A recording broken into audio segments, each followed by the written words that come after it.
Hello everyone, very warm welcome to Bioverse Life sciences.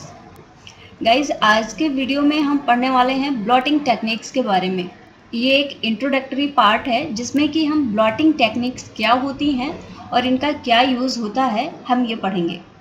CSIR net life science का जून का exam होने वाला ही है, तो अगर आप लोग कोई पर्टिकुलर टॉपिक पढ़ना चाहते हैं तो आप बता भी सकते हैं। और रिजल्ट्स भी उम्मीद है बहुत सारे लोगों का क्लियर भी हुआ होगा।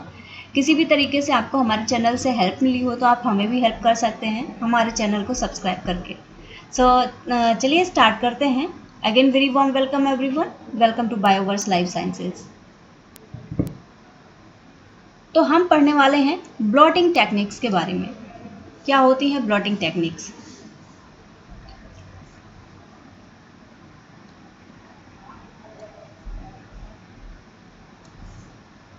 Blotting techniques.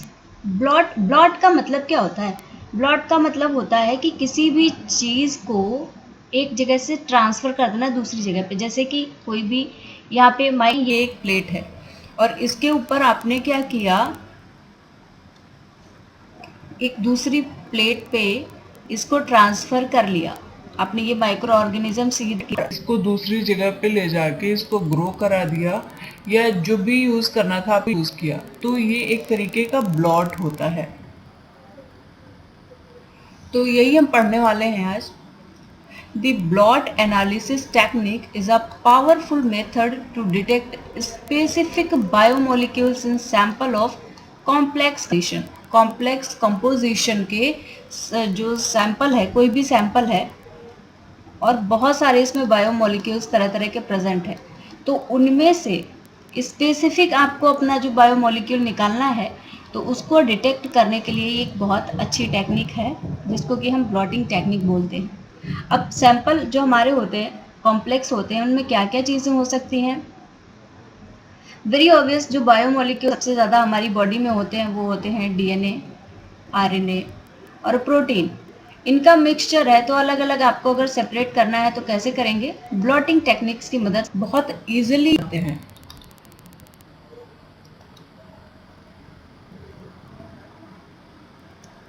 So these blots are methods for transferring DNA, RNA and proteins. अभी हमने बताया था कि जैसे हमने माइक्रो ऑर्गेनिजम्स का एग्जांपल लिया था कि माइक्रो ऑर्गेनिजम्स हैं, इसको हम ट्रांसफ़र कर लेते हैं, लेकिन इसकी जगह पे जब आप बायोमोलिक्यूल्स की बात कर रहे हैं तो फिर ये डीएनए हो सकता है, आरएनए हो सकता है, एज वेल एज प्रोटीन्स भी हो सकते हैं। Onto a career.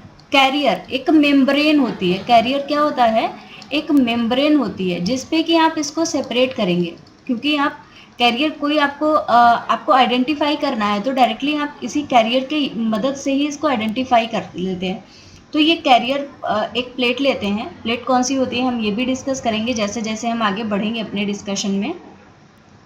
तो एक मेम्ब्रेन पे इनको ट्रांसफ़र कर लेते हैं और इसको हम कैरियर बोलते हैं। ये कैरियर मेम्ब्रेन होती है and they are frequently used in conjunction with gel electrophoresis. अब इनके लिए एक चीज़ और चाहिए होती है, वो होती है जेल इलेक्ट्रोफोरेसिस। अगर मेनली मैं समझाने की कोशिश करूं आपको, तो अगर ये कोई भी आपका कल्चर मीडियम है, कल्चर मीडियम या कह सकते हैं कि आपने डीएनए आइसोलेट किया है और इसी में आरएनए है और प्रोटीन्स हैं, तो तीन तरीके की ब्लॉटिंग टेक्निक्स होती हैं। Western blot. वेस्टर्न ब्लॉट किस लिए होता है? इसके दिन को इसका सेपरेट करना होता है, तो वेस्टर्न ब्लॉट की मदद से आप प्रोटीन्स को सेपरेट कर पाते हैं। नेक्स्ट आता है नदर्न ब्लॉट। नदर्न आरएनए को सेपरेट करने होता है, आरएनए को सेपरेट करते हैं आप। और इसके अलावा नेक्स्ट आता है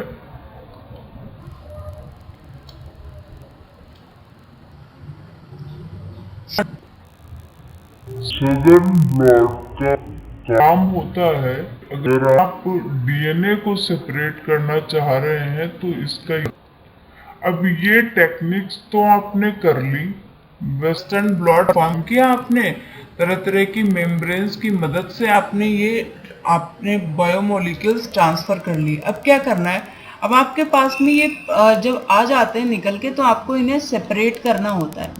सेपरेशन कैसे करते हैं, इनका फाइनली जो साइज वगैरह आप निकालते हैं वो निकालते हैं जेल इलेक्ट्रोफोरेसिस की मदद से। यहाँ पे की जाती है जेल इलेक्ट्रोफोरेसिस। और जेल इलेक्ट्रोफोरेसिस आपको पता है एक ऐसी टेक्निक है जो कि साइज के बेस पे सेपरेशन कर देती है। बेसिस ऑफ साइज, साइज के बेसिस पे होता है। जेल ने ऑलरेडी एक वीडियो बनाया हुआ है, अगर आप लोगों ने नहीं देखा है तो उसको आप रेफर कर सकते हैं। जेल इलेक्ट्रोफोरेसिस की टेक्निक होती है जो कि साइज के बेस पे सेपरेशन करती है, मतलब कि जो सबसे छोटा फ्रेगमेंट होगा, सबसे छोटा फ्रेगमेंट सबसे आगे मिलेगा, जो बड़ा होगा वो पीछे मिलेगा, और जो सबसे बड़ा होगा वो सबसे पीछे मिलेगा। कुछ इस तरीके से जेल इलेक्ट्रोफोरेसिस की टेक्निक होती है। तो ब्लॉटिंग का एक मेन ये है कि ब्लॉट के द्वारा पहले आप अपना जो बायोमोलिक्यूल है उसको अलग करते हैं, फिर जेल इलेक्ट्रोफोरेसिस से उसको सेपरेट कर लेते हैं। तो ये एक बेसिक आइडिया है इसके पीछे। चलिए अभी वापस आते हैं जो चीज़ हम लोग पढ़ रहे थे। The Southern blot is used to transfer DNA. Southern DNA को ट्रांसफर करने के लिए यूज़ किया जाता है। ट्रांसफ़र मतलब अभी आपके पास में ये सैंपल में आपका डीएनए है, आपने एक ब्लॉटिंग मेम्ब्रेन ली और इस पे डीएनए को ट्रांसफ़र करा लिया, तो ये हो गया डीएनए का ब्लॉट, मतलब सदर्न ब्लॉट। और Northern blot is use to transmit RNA. RNA को ट्रांसफ़र करने के लिए नदर्न ब्लॉट का यूज़ किया जाता है। तो एक बेसिक टेक्निक अगर याद करने की बताऊं तो आप इसको याद कर सकते हैं, जैसे नदर्न ब्लॉट है, यहाँ पे आरएनए में आर है, नदर्न और आर, इस आर से आप इसको याद रख सकते हैं। इसके अलावा वेस्टर्न ब्लॉट ये यूज़ होता है प्रोटीन के लिए। वेस्टर्न ब्लॉट में प्रोटीन्स का ट्रांसफ़र किया जाता है और सेपरेशन किया जाता है। तो अगर आप एक को याद कर लेते हैं तो शायद दूसरे इजी हो जाए याद करना। नदर्न ब्लॉट आप आर का कॉम्बिनेशन बना के याद कर सकते हैं, वैसे भी कोई भी टेक्निक यूज़ कर सकते हैं आप याद करने के लिए। तो चलिए आगे बढ़ते हैं।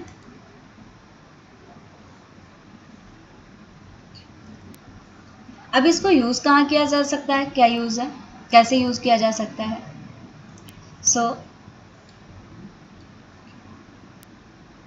It may be used on biomolecules that are able to bind to their corresponding ligand while adhering securely to a support material like nitrocellulose, nylon और a paper membrane। देखिएगा बहुत इंपॉर्टेंट चीज़ ये है, मेम्ब्रेन्स के नाम कौन कौन सी मेम्ब्रेन होती है, नाइट्रोसेलुलोज या नाइलॉन मेम्ब्रेन या पेपर मेम्ब्रेन होती है। इसके अलावा पीवीडीएफ मेम्ब्रेन और इसके अलावा भी कई टाइप होती है, लेकिन ये मोस्ट कॉमनली यूज की जाने वाली मेम्ब्रेन्स हैं।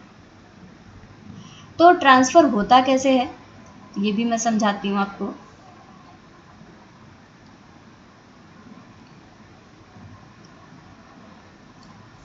अभी जैसे कि ये कोई भी सैंपल है आपका,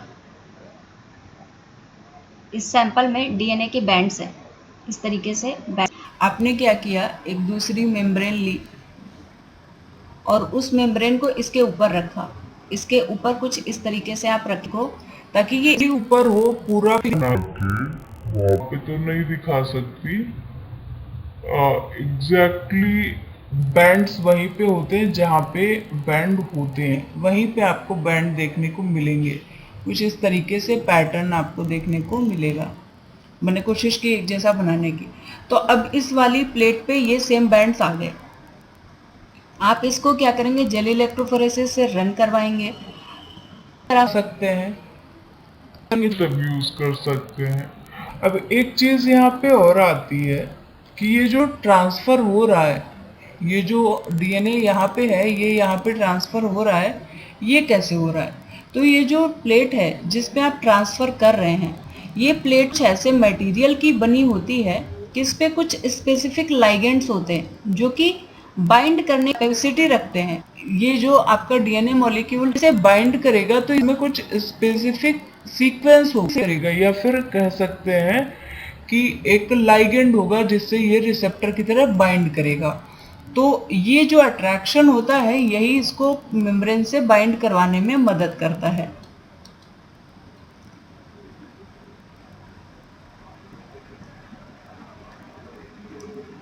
लाइगेंड से बाइंड ताकि सपोर्ट मटेरियल और जो प्लेट होती है वो नाइट्रोसेलुलोज की हो सकती है, नायलॉन की हो सकती है, या फिर ये हो सकती है।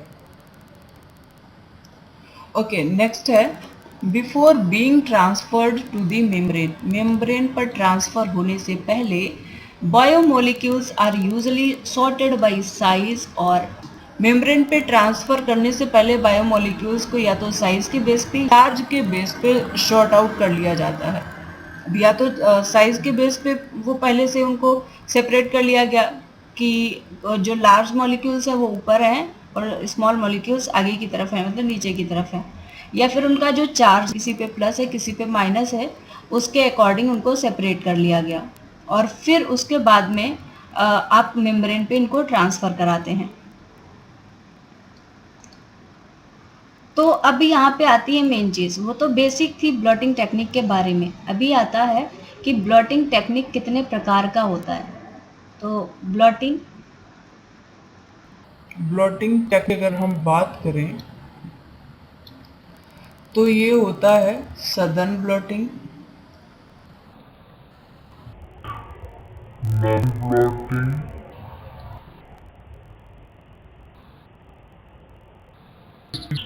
ब्लॉटिंग।